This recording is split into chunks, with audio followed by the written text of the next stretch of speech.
Professional curiosity in social work practice. What is professional curiosity? Hello, my name is Paul Jones and I'm an independent social worker. This is the first presentation in a series of 6 that will be discussing the importance of applying professional curiosity to our practice. This is part of a series of practice resources developed with David Paul of Gwynedd Council's Effective Child Protection Project.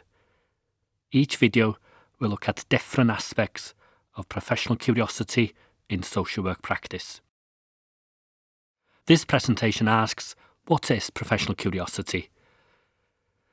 The other presentations look at why it is important, how is it applied in practice, how to overcome some of the barriers to professional curiosity, and how to develop skills in being professionally curious. To start, we'll just think about when we use the term professional curiosity and why. It is usually because someone is saying that there wasn't enough professional curiosity. Remember, it is just a cluster of words, created to try to convey a meaning about practice. It isn't a tangible thing that everyone would agree upon. And let's think about when we use the term professional curiosity and why. It is usually because someone is saying there wasn't enough professional curiosity. When cases are reviewed, with the benefit of hindsight, reviewers are concluding that in a certain case, there wasn't enough of it. Of course, the argument is that if there had been more professional curiosity, something would have been seen and presumably some action taken. We seldom hear people talk positively about professional curiosity.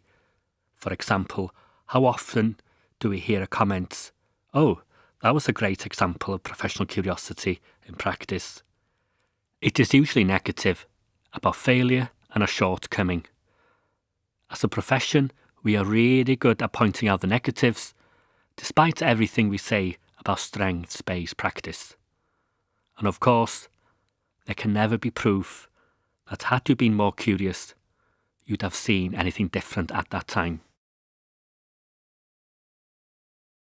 We'll come back to this image of Cistercian Chapel again. I call it the "oh, you've missed a bit" picture. I'm sure you get the message. It's beautiful and well done. But someone may point somewhere and say, "You've missed a bit," or "I don't like that." So, we are missing the wonder of what has been done and get fixated on something that hasn't. So it's important to acknowledge that practitioners are already professionally curious. They are constantly trying to judge a line about when you accept something and have enough information, and when you may need more. And of course, you can't just look for more and more information or confirmation before making every decision, or that is all you'd be doing. So, let's remember, we are curious all the time. We know how to do this already. The worry for us all is, in this moment of action, now, have I gone far enough, explored deeply enough in relation to your task of functioning? It is a "is this enough" question. I hope this series of presentations will help you think about that in your own practice. So, what is professional curiosity? Professional curiosity is a capacity and communication skill to explore and understand what is happening within a family. But it is different to normal communication skills. It's about going deeper and using proactive questioning and being more challenging. That word "curious" suggests going further, looking for something more, something that's not obvious. It may even be being nosy, but to be so with good intent. It is about not making assumptions, not taking things at face value. It is about understanding one's own responsibility, knowing when to act, knowing how to dig deeper.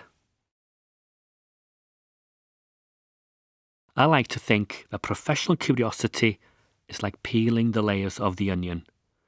It's important that our questions delve deeper and that our questions are not superficial. Superficial is, of course, sometimes comfortable. If we are not satisfied with an answer, or feel that the individual is not answering the question appropriately, or even avoiding answering, that we have the confidence to keep at it, peeling away.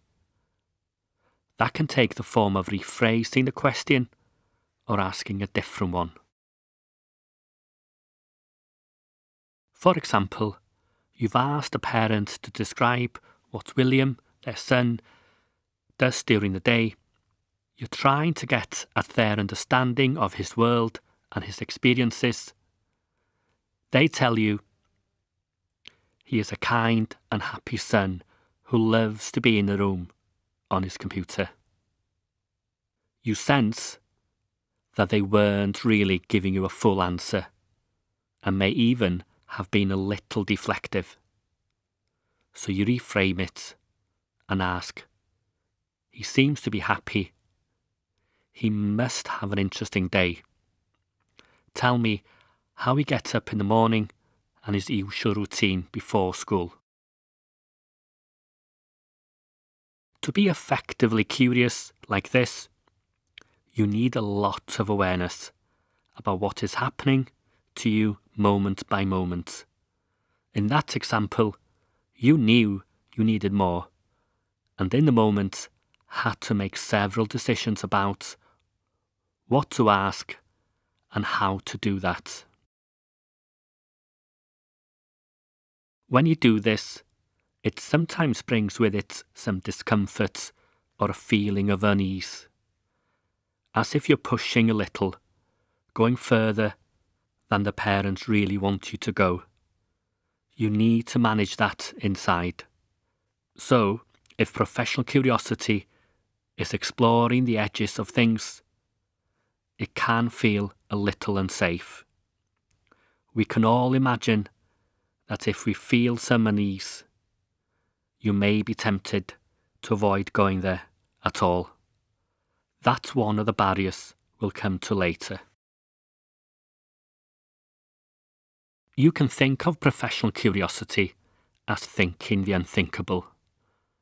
Thinking there may be more to this that I am seeing.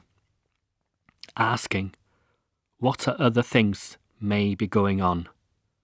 Asking why questions. These are really helpful to try to get to the source of behaviour and things people say. For example, a parent has just said something and you recognise that this is important because it is to do with their motivation to change. You can't let it pass. So you switch to being more professionally curious.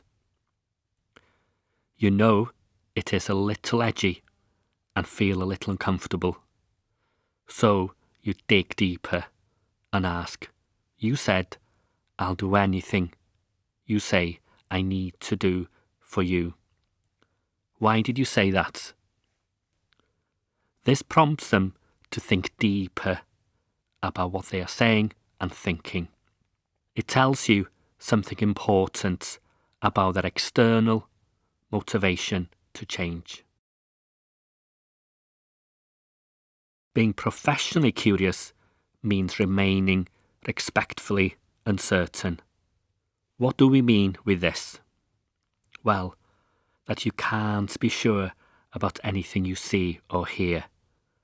Don't slip into taking things at face value. Always stay a little uncertain or even a little suspicious.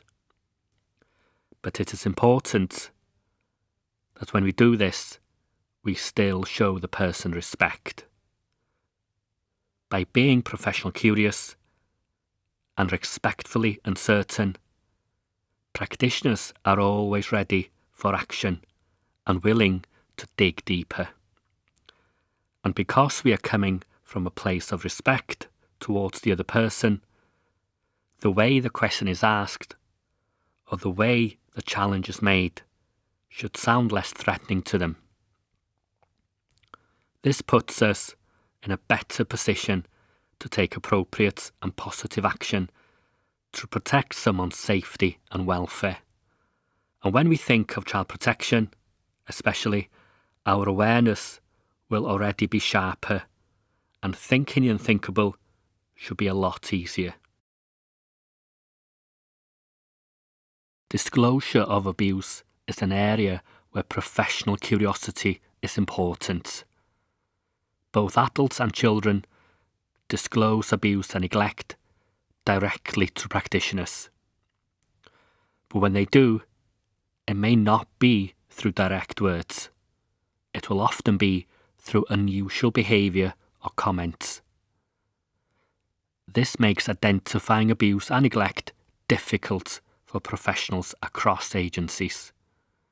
We need to be vigilant to what people do and say, to pay attention.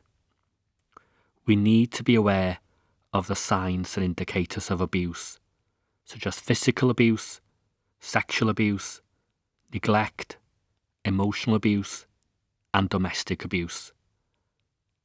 There are a lot of these outlined in guidance and in our training. I am sure you'll recall many of these yourself. For example, in sexual abuse, indicators include things like age, inappropriate levels of knowledge about sexual acts, a child reverting to earlier age behaviour like bedwetting and soiling, or wanting to be treated like a baby. Other indicators include cryptic messages about having secrets, games being played, and the child testing things out to see our response.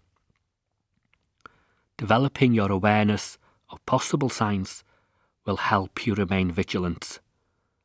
When you experience these, it will prompt you to think about what this may mean and to remain curious.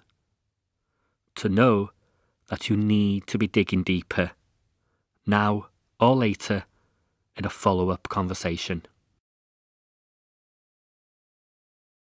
So, to summarise, we are already professionally curious and have experience of doing this. The challenge is to continuously develop this.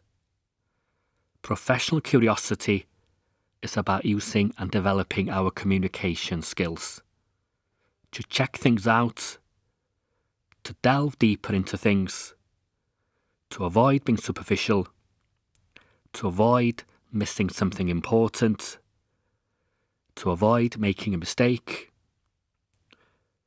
But being professionally curious can be difficult. You're often going where a child or a family doesn't necessarily want you to go. There can also be conversations that you may feel a little uncomfortable having with them.